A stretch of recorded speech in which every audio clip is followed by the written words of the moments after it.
media, to the press, sa lahat po ng viewers din na nanonood online, kung may naka-online po ngayon. Maraming salamat po for being here. It means a lot for me, to us, sa lahat po ng mga fans po ng Bar Boys na nandito kayo para suportahan ang aming pelikula. And like what Emilio said, totoo lang po, 15 years na ako sa industriya, pero like Emilio, first time ko magbe-Metro Manila Film Festival. Definitely, this is a surreal experience for me. Ang tagal ko din hinintay ito, or bilang artista, dati pinapangarap ko lang maging parte ng Metro Manila Film Festival. And after 15 years, finally I can say I'm part of it because of the rec, because of our family.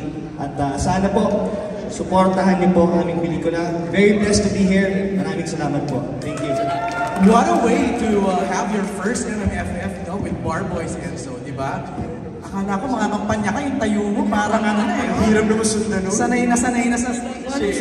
No public speaking eh. Kian, sundan mo yun by singing. First of all, magandang gabi sa inyo lahat. Ako si Kian Cipriano and I play the role of Josh Zuniga dito sa Bar Boys. After school, yung hindi nakapasa nung unang Bar Boys, ito yung continuation ng storya and hindi nakapasa ba o hindi natin pa malalaman, di ba? Pero mamamatay kami lahat sa dulo. Hindi normal na maging parte ng project na magkakaroon ng pagkakataon na magkaroon ng parang sequel. Nung unang Bar Boys sa amin na naging parte kami ng pinakaunang pista ng pelikulang Pilipino. Diba? Tapos ngayon, nasa MMFF kami. Sobra kami nagpapasalamat, sobra kami natatouch every time na merong mga lumalapit sa amin at nagsasabi kung paano sila na-touch ng pelikula na to. And I'm just happy na kasama ko itong mga malulupit na actor na nandito at kikip. At sa inyo, salamat sa suporta, sa oras. And masaya ako pag nakikita tayo na ganito, promoting a film, talking about the film. So, let's have fun tonight. Thank you, Kian. Rocco! Hello, magandang gabi po sa inyo lahat. Ako po si Roman Asino. First of all, thank you to everyone who's here. And we appreciate that you are sending the love tonight. And fun fact, years before Bar Boys 1 started, I was actually supposed to be Chris Carlson. So, nung nagkausap kami ni Direk Kip, na sa akin nang punta si Toran, nagsisi ka ba? So, kaya kanina habang nag-uusap at nagsasalita lahat, napaisip ako, ano kaya naging turn out nito naman? Speaking of firsts, ito ang first sequel ko na pelikula. That means we have all done wonderful things together for this to happen. And to address yung concern ni Therese, hindi tayo mapulaw agad kasi rated PG kami. Lahat makakanood and you won't have any trouble sharing this with everybody dahil lahat ng age pwede manood. Yeah! Alright! And of course, Eric? Magandang gabi po. Ako po si Carlo Aquino and first time ko rin po mag-Memento Man.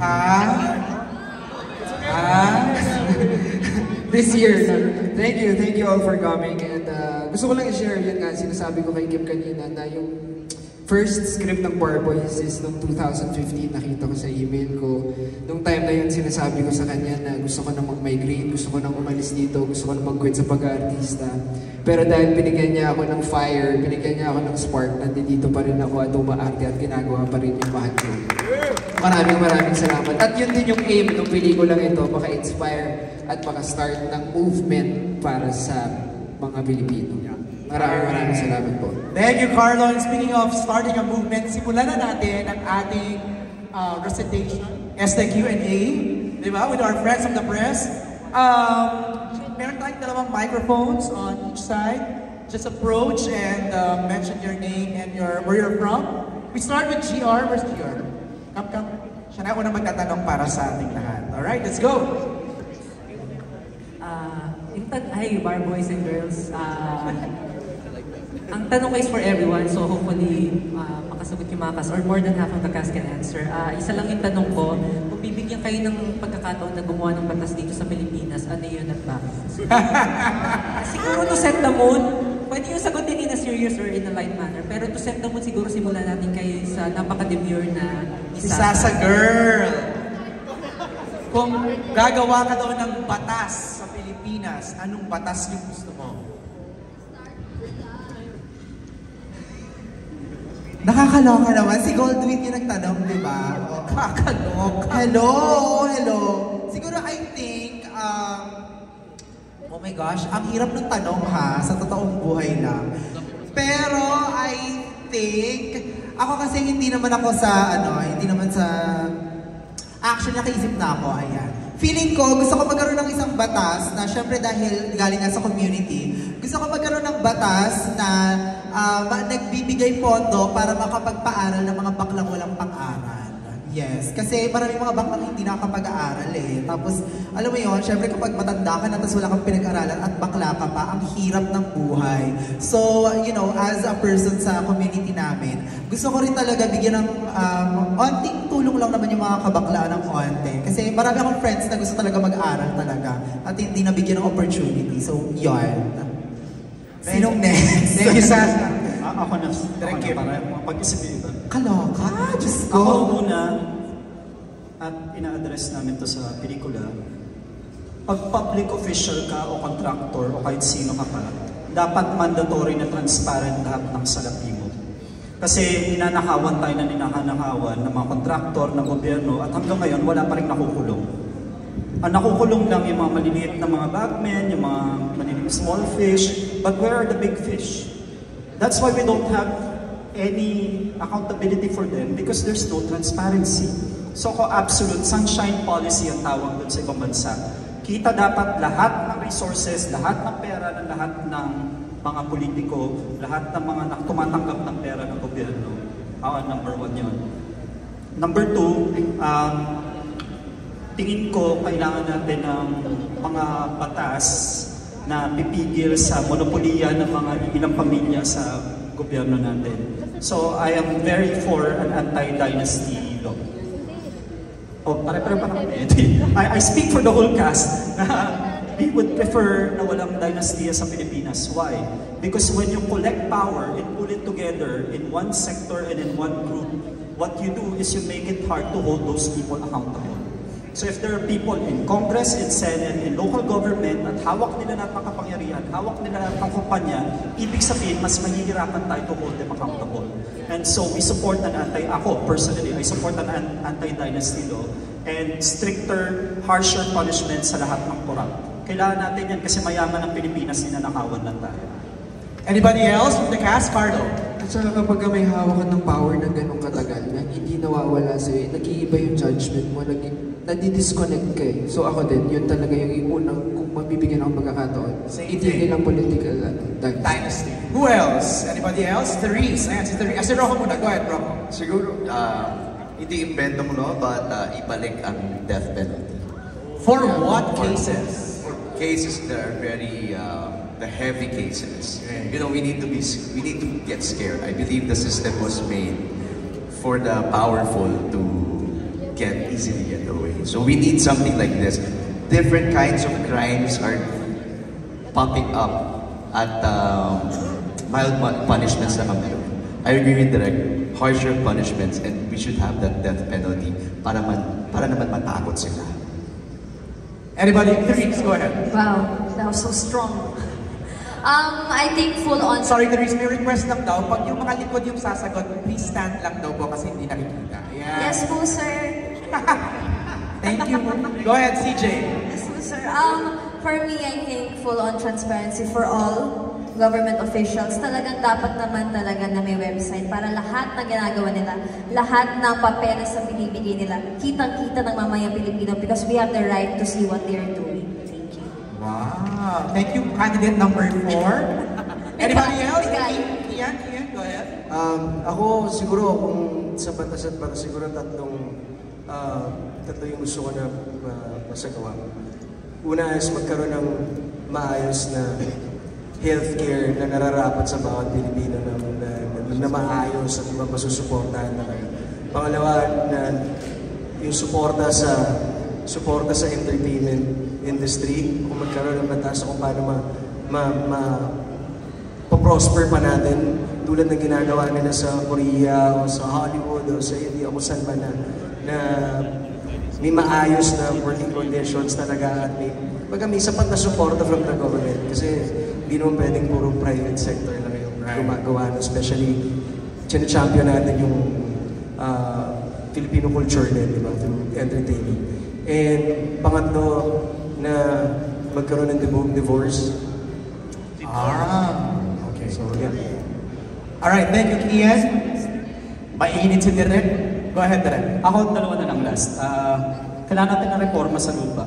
Dahil palagi nag-aapi yung mga indigenous groups at magsasaka natin. At number 2, kailangan natin ng mas karagdagang benefit para sa mga manggagawa, which we tackle in the film. And in fact, the film also has an element of dynasties because the same people who proliferated the evil in my previous film show up in Barboys.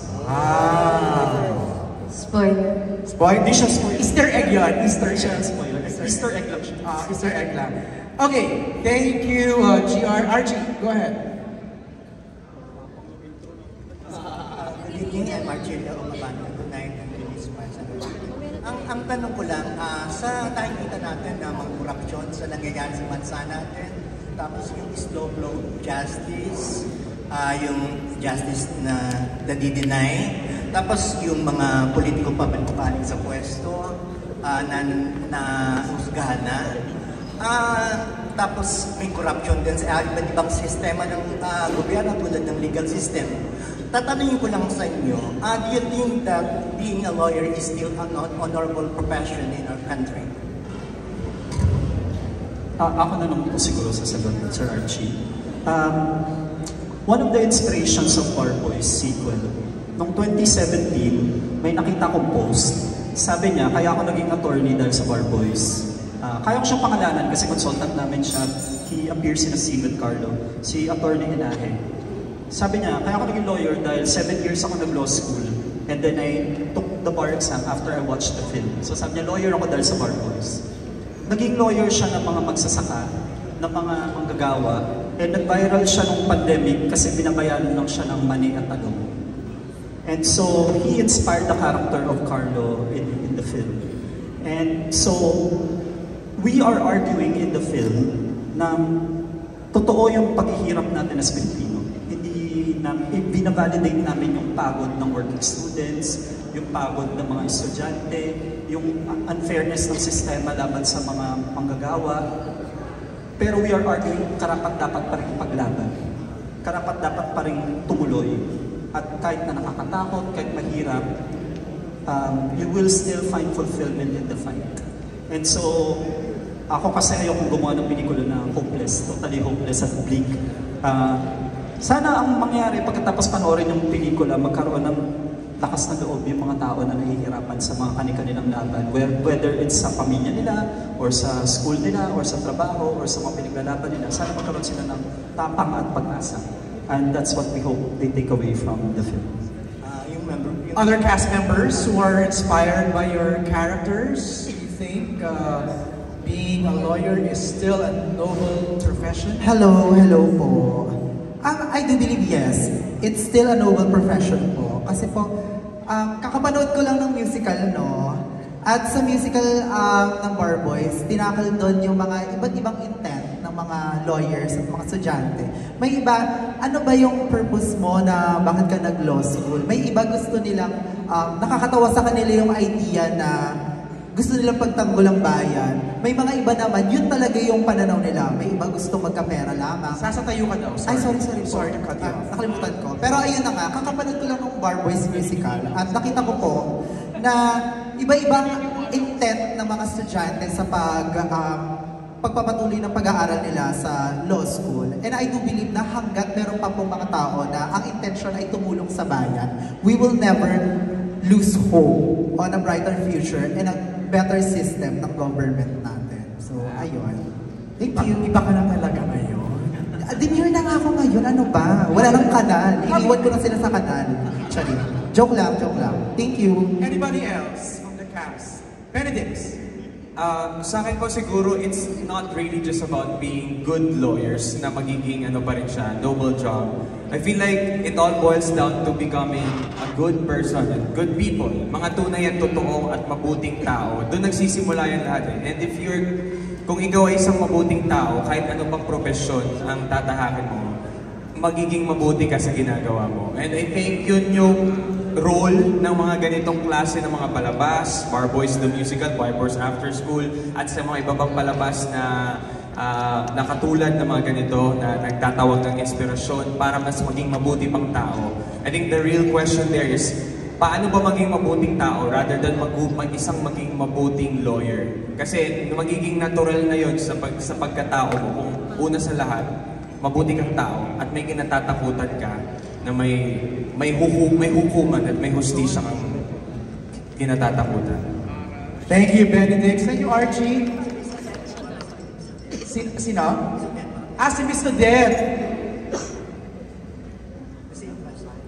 The same question. Do you still believe that being a lawyer is a noble profession?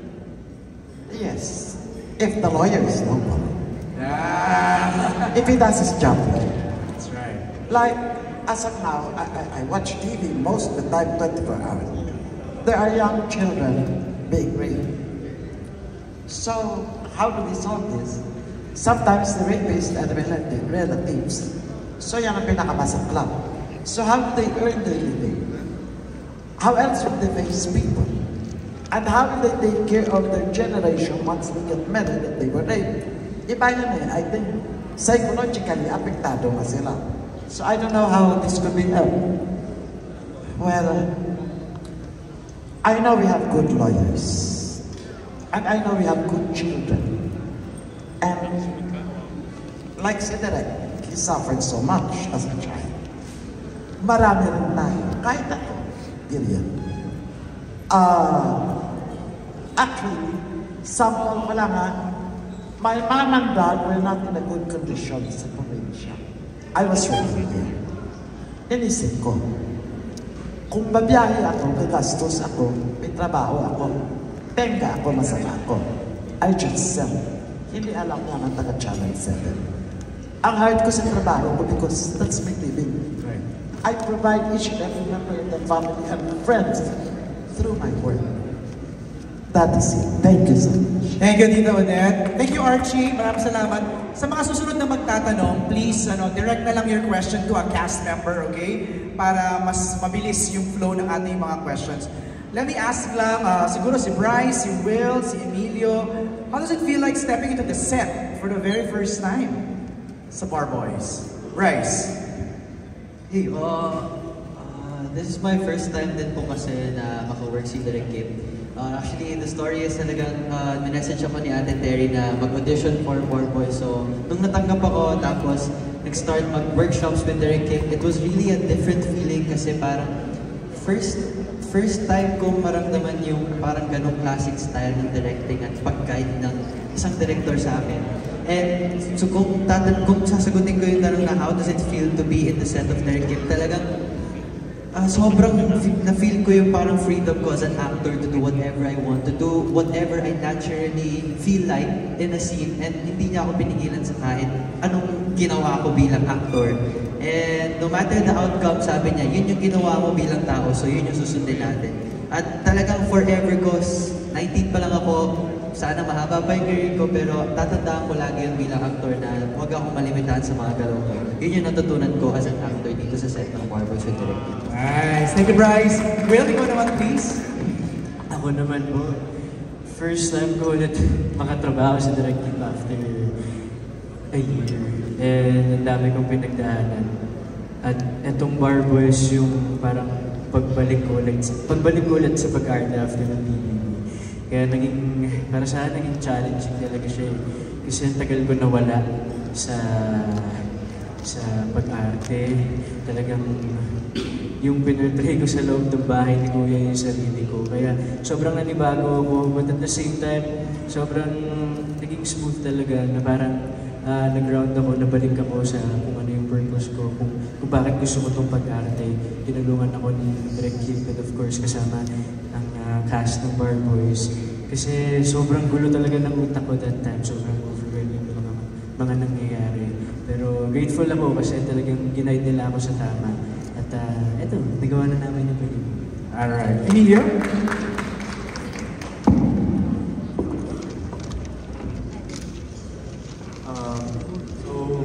Siyempre, sobrang na-culture shock ko nung pumasok ko sa set ng... Totoo ba?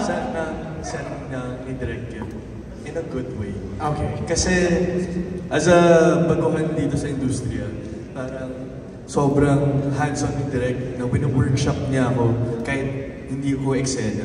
So, I really learned a lot here sa Bar Boys kasi, siyempre, minsan lang naman makaka-work mo yung mga award-winning actors. Of course, award-winning director din. So, talagang parang akong sponge sa set ng Bar Boys. Really just trying to soak in everything talaga. And hopefully, actually not hopefully, definitely, madami akong maaaral na madadala sa mga susunod kong mga projects. And of course, yung mga friendships na nangyari din dito. So, yun talaga. Thank you, Emilio. Okay, let's start from there. Okay, go ahead. Please introduce yourself. Kuya MJ. Hello guys, I'm Axel Gretchen. I'm a micro-influencer, showbiz commentator from Butterfly Gretchen TV. First of all, congratulations on this new project. And I just wanna ask Direk, Ma'am Odette, Emilio and Therese. I have two questions, but iisahin ko na lang. I see Bar Boys as a passion project. And kanina na-mention ni Therese na she's afraid that baka ma-pull out agad. And my question is, as an actor, because this film is all about perseverance, dream, ambition, and dedication, how do you select your project? Do you select your project based on its mass appeal or blockbuster appeal, or it's still important na kumuha ng project na medyo niche? And ang pag-abot ng pangarap, hindi siya madali. So my question is, as you reach for your dreams, how do you take care of your mental health? Okay, it's a loaded question. So isa-isahin lang muna natin. When you choose a project, what do you consider? Therese. You may go. May I go out muna siya, no? Classroom na classroom.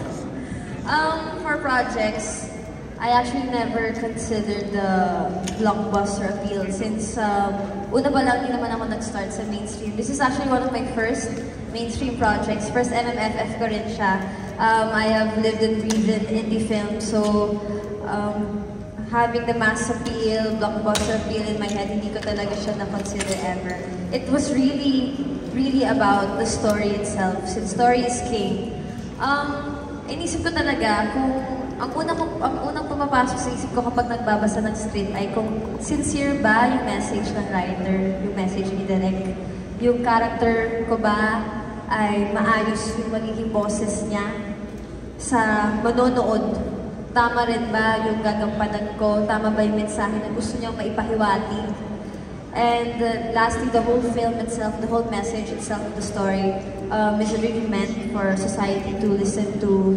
And also in terms of characters also, I always try to think, is this the story that I should tell?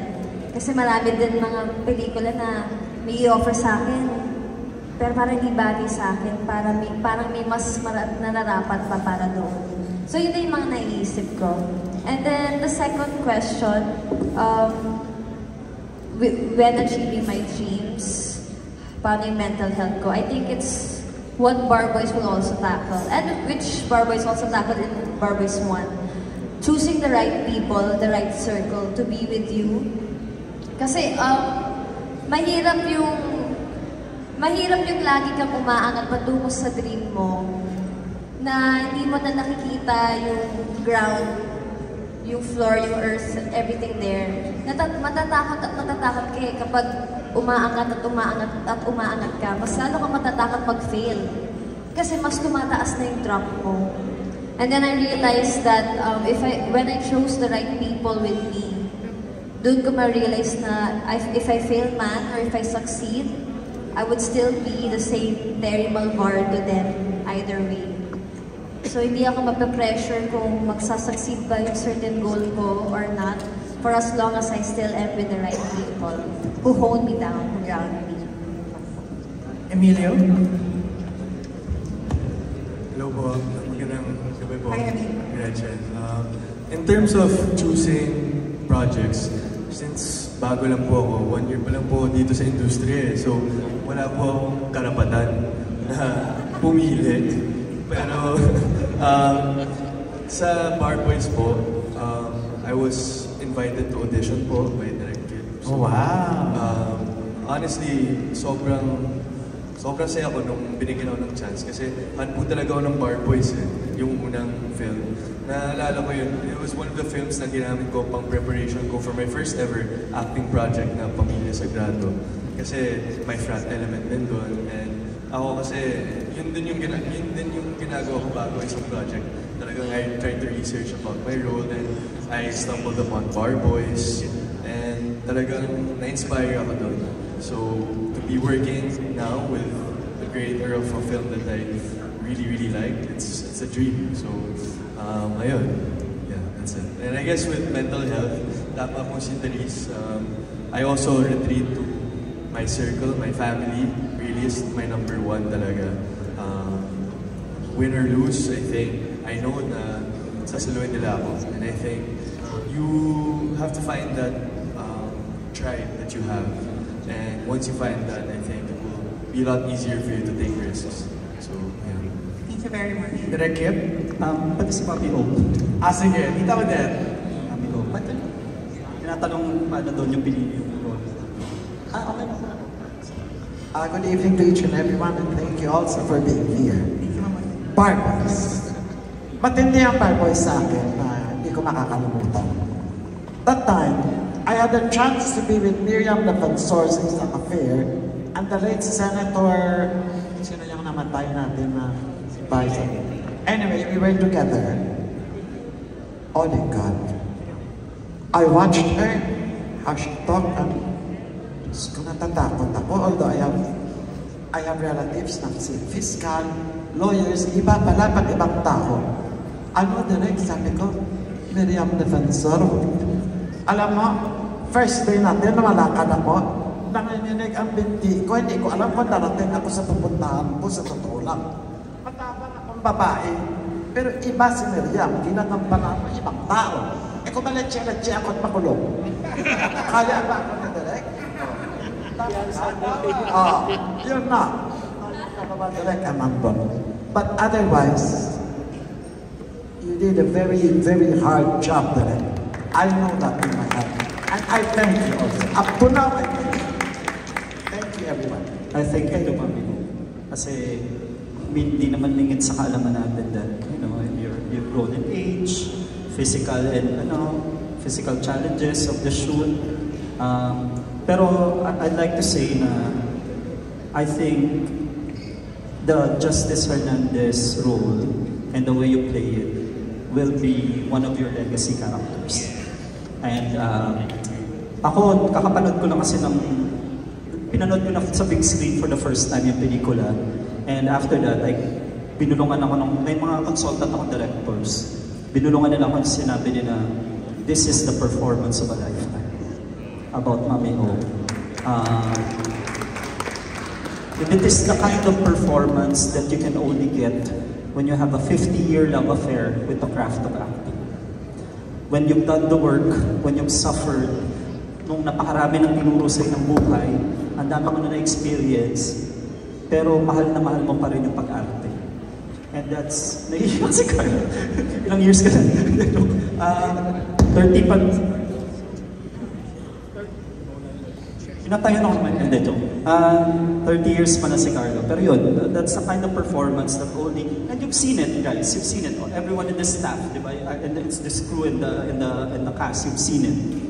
It's the kind of performance that only really happens with 50 years of devotion and love for something. Right. And so, thank you, Mami O, for that. To answer the question, how do I choose projects? I choose it based on what makes me angry. Yun, ganun ako na filmmaker. Doon ka lang motivate direct, no? Oo, kasi sorry, minsan masyado tayo mabait as a society.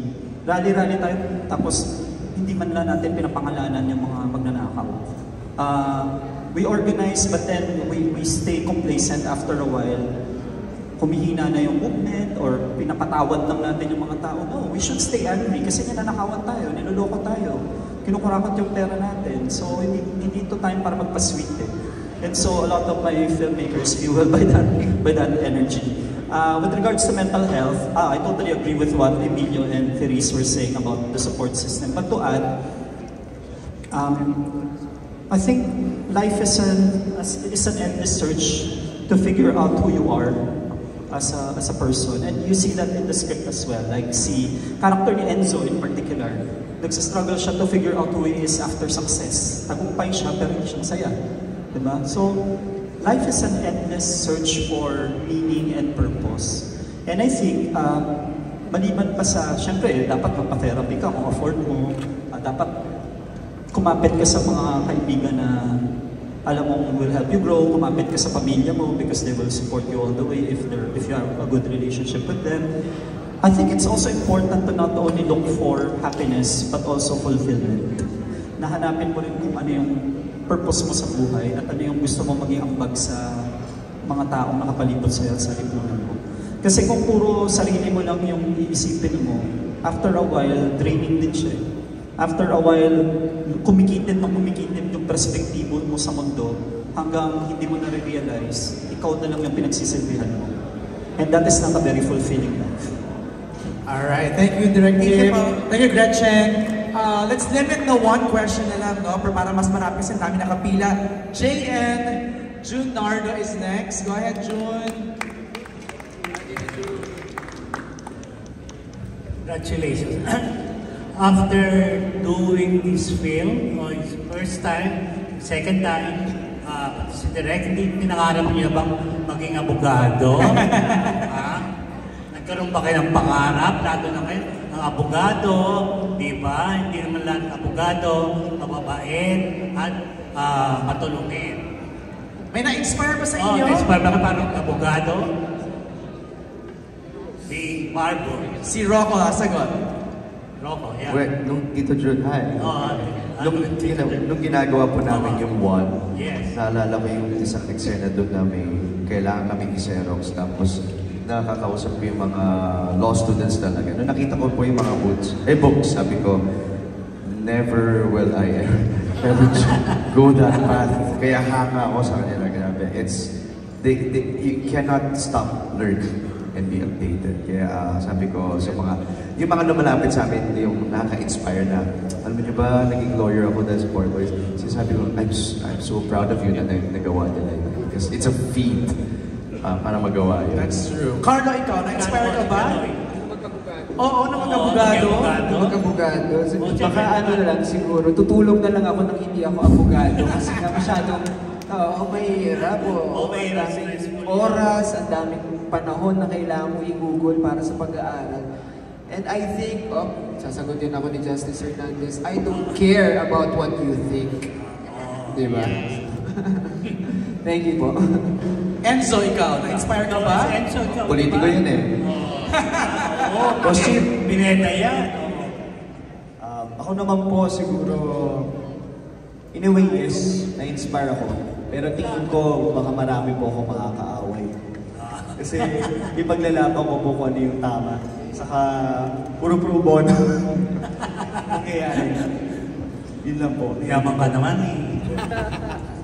Hindi, si Direk lang kasi masyado siyang masyadong emotional, passionate. Oo, sa kanyang mga gusto mangyari, di ba? Opo. Marami po akong kaibigan na lawyers. And in fact, sila yung inspiration ng Bar Boys. Okay. Nakikita ko kung gaano wala silang oras para sa mga bagay-bagay. Ayoko pong gawin yun. So, hindi ko po siya kaya. Tsaka, ano po ko opinionated, masyado na tao. A lot of the practice of law is just interpreting the text. And yun nga, sabi ko sa first film, I don't care about your opinions. I'm very opinionated. Baka hindi ko kaya, baka bumagsak ko. Tama. And ano ka na, will you entertain the moviegoers dahil nga si seryoso tong batas to. How did you make it entertaining? Oh, yeah. Para umapil sa lahat. So nakita nyo naman yung trailer namin, daming kinilig kay Clark at kay Kian. And ano po siya, if you remember, actually number one, you don't need to watch the first film. Kasi this is a standalone film. Okay. So in the first 30 seconds of the film, sinamarize ko lang kung gano'n na kabilis. Law students kami dati, hindi pumasa si Josh, si Chris nag-abroad, umuwi ngayon. Yun lang. That's all you need to know, and the film is standalone. It's entertaining because it's very funny. Saka basically student life din to eh. If you remember, sobrang dami namin mga scenes sa first film na got people so hooked and entertained. For example, yung scene ni Toran na may tarpaulin siya, na may backup pala yung pamilya niya na good luck next. Parang good luck next. Pero kami ganon. May tarpaulin scene na nabasa next trailer namin with Clarissa sa... And it's a play on that. And then, ang nagpapasaya sa pelikula, hindi yung topic eh. Ang nagpapasaya sa pelikula, characters. Right. And if you recall, si Toran is a hilarious character. Si Carlo and yung dynamics ng barkada is what makes it entertaining. I'm not gonna make a film na nagbabasa lang po sila ng 20 hours. Yeah, di ba? Oo, di ba? Kasi manonood nun. Except di na, sana na lang, gumawa na lang ako ng parang nag-documentary na lang ako on the practice of law, kung gano'n. So I really try to make my films entertaining and infuse it with humor, with heart. Pero warning na lang siguro, magdala kayo ng maraming tissue. Kasi meron ako isang actor na nag-PBB, the whole time nasa PBB siya, hindi siya umiyak. Pero dito sa pelikula, 9 times siya umiyak. Si Emilio ba yun? Si Emilio po. So, magulgul siya, 30 minutes. So, dala po ko yung tissue. So, yun, it's not what makes a film fun is not the subject. It's the cast, it's the characters. And so, yung timpla, the strength of this film, kasi kakanood ko nga lang, is really the timpla of the characters. Na yung laro within the scene. That's why you have characters na hindi lawyers. You have Ziggy, you have si Emilio, si Bryce, si Clarice. Hindi sila lawyers, so may perspective sila ng mga ordinaryong tao. Nice. So it's very relatable, it's funny, and it's nakakaiyak. Very good. Para mawala yung stigma ng seryosong pelikula, di ba? Congratulations. Thank you, Jay. Last na din po, actually po kahit yung float namin, balak namin nakakatawa siya. Basta wala spoil, hindi ko sa spoil, basta wala na kami budget, lalo namin sa magpapatawa sa float. Okay, thank you, Jay. And we're down to our last 2 questions. Ambet. Nabus. Hello. Good evening sa inyo lahat. Congratulations. Una-una gusto namin magpa-thank you dahil sa mga magagandang insight ninyo sa current event natin. But doon na papunta yung question ko because Barboys 2, paano nyo gustong i-promote ito sa mga non-believers ng law, ng mga batas, sawang-sawa na sa mga napapanood sa mga hearing sa Kongreso, sa Senado, na parang wala na sila ng paniniwala o nagsumuko na sila. So, since entry ito sa Metro Manila Film Festival, paano nyo gusto i-encourage yung mga especially the young generation na mapanood ito? Pelikula ito. Yes, anybody can answer. Well, actually, sinabi ko, all the more. Dahil pagod na yung tao sa nangyayari yung mga tao sa nangyayari. All the more na kailangan nila mapanood ng pelikula na to. Hindi para digdigin sila nung katotohanan lang o nung matrigger lang sila dun sa nangyayari ngayon. Pero sinasabi ko kay Direk Kim kanina bago kami bumaba dito. Ito yung klase ng pelikula na matalino, pero sobrang makakarelate ang bawat Pilipino sa mapapanood nila sa characters namin na sakto pa na rated PG kami.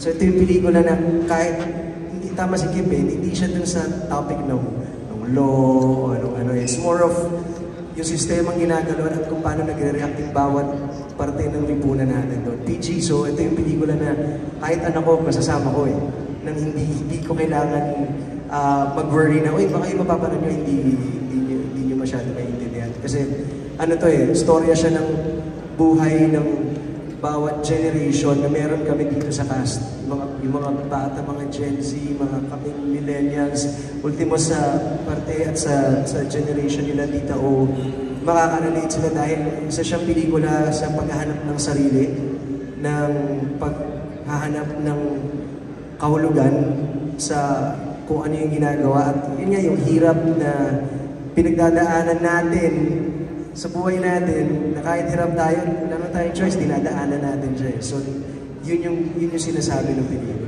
But we have to remember, meron tayong mga audience o moviegoers na ayaw ng mga preachy movies, di ba? Yung nagtuturo, you know. Ay, malayo sa preachy po itong pelikula namin. Okay. Malayo. Meron akong ganong mga ginawang films, ito yun. Okay. Because Barboys has always been a barkada film through and through. Correct. And I think in-expand ko yung pagiging barkada film niya into this film na over time yung barkada mo nagiging parang pamilya mo siya. Yung mga narinig namin kanina, mga kanta, awit ng barkada, sa part ng movie yun? Hindi po. Okay. Wrong budget. Pero, seriously speaking, di ba tayo naman, meron tayong mga kaibigan na overtime, parang pamilya na yung touring natin. And ganun yung nangyari dito. So parang, if you look at even our trailers, kaya rin siya nagre-resonate sa mga tao. It's not because may pinag-uusapan kaming batas, or may tinira kaming politiko. For example, yung trailer ni Will, yung Arvin, Rocco, Emilio trailer na una lumabas, it has 15 million views. Kasi wala akong pang-sponsor sa organic yung 15 million views. Kasi kapit na kapit yung mga manggagawa doon sa character ni Arvin. Ramdam na ramdam nila yung pagod. And to credit to the portrayal of Will there, na kapit na kapit sila doon sa pakiramdam ng pagod ng sistema na lipunan. And then you see that the characters are surrounded by their support systems, which we all have. Sana we all have. Yung mga found families natin na mga kaibigan natin, mga katrabaho natin, mga mentor natin, na nagiging parte ng buhay natin, na tayo ng daan sa ganun. Meron tayong mga mentor na na-inspire tayo na magpatuloy. May mga kaibigan tayo na naging parang kapatid or pamilya na natin. At yun yung pinaka-relatable sa lahat. It doesn't have to be low for you to understand how difficult life is and why you need the support system. Mahirap po kasi talaga mag-adulting sa Pilipinas. So, kailangan natin lahat ng support system. And usually, the support system you have is the fun people in your life as well. Sila yung pwede kang mag-enjoy and pwede kang matuto at the same time. And yun yung appeal naman ever since of the first Barboys. Na-maintain po namin yun. So, hindi siya, it's not about a case or it's not about parang ano yung sinasabi ng Republic Act na ito. It's really about family. It's about community. And my last na siguro kaya it's about how far acts of kindness can go to support people. Kasi kulang na kulang tayo ng kindness sa mundo. Often we judge too quickly, we are too harsh. Here in this film, we show how far ang maaabot ng pagiging mabuting sa isa't isa. Alright. So yun po. Ang bet si Enzo yata sasagot. Yes. Ako naman po to answer your question. Like what Derek said, naniniwala ako na you are who you surround yourself with. So if you surround yourself with good people, ganun na mangyayari. And this movie, for me, hindi lang siya barkada film, but it's also about hope and perseverance na no matter where you are, where you're from, as long as you put in the hard work, discipline, dedication, faith, anything is possible. At alam naman po natin ngayon ang dami ng nangyayari sa ating bansa. And I believe itong movie will inspire you to stand up for what is true, what is right, na pag mas lalong gumagrabe yung sitwasyon natin, the more we should speak and fight for what is right. So, sana po itong movie ay makapagbukas ng utak, isipan, tumama yung movie namin sa mga tamang tao para magkaroon po tayo ng tunay na pagbabago dito. Konsihal na konsihal. Kita o! So darating po na... Hindi ako, pwede na ako yan sa... Tatakbo rin ako. Ito yung pelikula na bawat karakter namin sigurado kung meron sa GC nyo na gano'n. Ayun! Bawat anong GC nyo man, yung barkada GC nyo, family GC nyo, o yung GC na medyo hindi kayo masyadong close, parang gano'n. Bawat karakter namin, meron at merong parte. So yun yung dapat yung maabangan. Ito na eto na, napaka-special nitong movie na to kasi dito ka talaga, sa tagal-tagal mo sa industriya, urian ka pa. So gaano ka-special sa ito sa'yo itong after-school Barboys na to? And good to see you, ha? Gusto Thank kita. you. Same. Kind of special.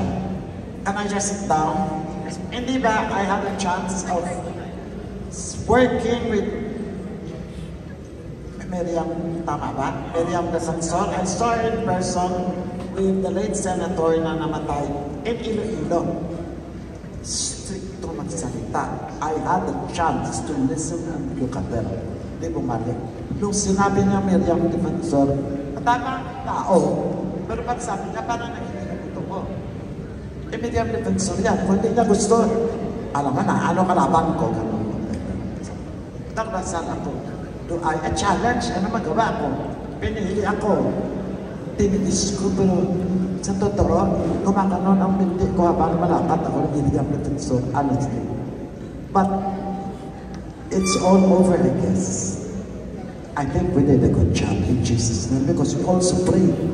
Dasal ako ng dasal, si Direk kanina. And that's it. Thank you, everyone. Thank you, Tita O. Maraming salamat. Abet, thank you. Salamat din Emilio Aguinaldo sa pag-Aguinaldo. Iladaes. Ay, dahil. Hindi, Emilio Aguinaldo kasi nga may ano. Thank you, Abet. Maraming salamat. We're inviting everybody to join in sa DP Blast tomorrow. I think yung display photos sa social media ninyo ay i-change nyo tomorrow. So we're inviting everybody to join in the fun. I-change yung kanilang mga display photos tomorrow. But this time, kilalanin natin yung mga Lodi. Ito yung mga OG boys naman ng 901 Studios Philippines. Kasi ako, as far as ano mo i-share ko sa inyo, nabuo ang 901 Studios sa isang classroom kung saan bumalik ang tatlong magkakaklase back then because of their shared passion for film making. So, ito talaga, sinasalamin ito yung journey ng Bar Boys. Chasing dreams and preparing to face the ultimate test of the real games of Philippine and international film industry. Mga kabarkada, let's all welcome 901 Studios PH producers John Galvez, Leo Lima, and Carlos Ortiz.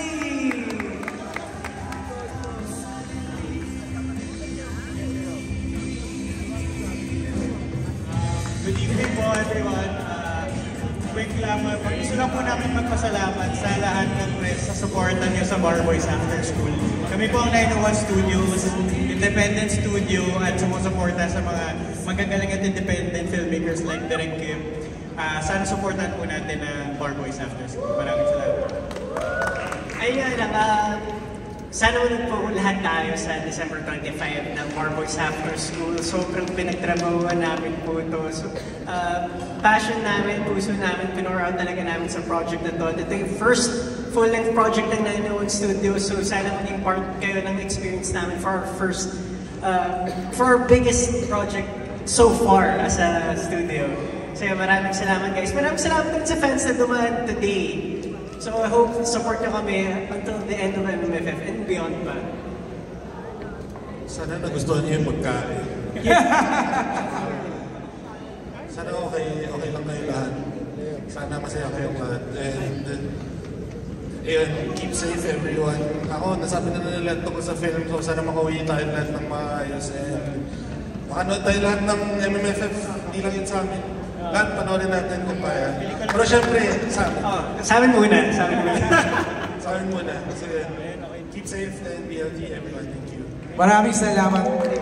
Let's hear now from our cast members to invite everybody sa Bar Boys. Bryce, we begin with you. Hey, hello everyone. Ini-invite po namin kayo lahat na panoorin ang pelikula namin. Marami po tayong matututunan dito at marami tayong ma-realize. Para po to sa lahat ng tao, sa lahat ng Pilipino.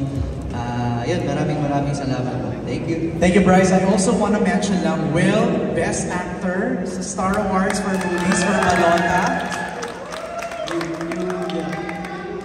Best New Movie Actor. There you go. Nakakaya po kayo si Kuya Dennis. Yan po, inibitahan po kayo na panoorin ang aming pelikula, ang Bar Boys After School. I'm sure na marami po kayong mga pupulutang aral dito kasi Again, ito pong pelikula na to hindi po siya, para sa akin hindi siya stressful at hindi niya dinidikdik talaga kung ano yung gusto kong ipaglaban itong pelikula na to. But hopefully, through this film po, makapag-create po siya ng awareness at makagawa po ng boses para sa karapatan po natin mga Pinoy. Yun na po, maraming salamat. Thank you, Will. Benedict! Inaanyayahan ko po kayo na manood ng Bar Boys After School dahil it's about time. It's about time na magkwento tayo ng mga ganitong klase ng mga pelikula. Yung hindi tayo tuturuan na manirahan sa isang sistema na tinuturuan lang tayo na magtiis lang or yung pwede na to.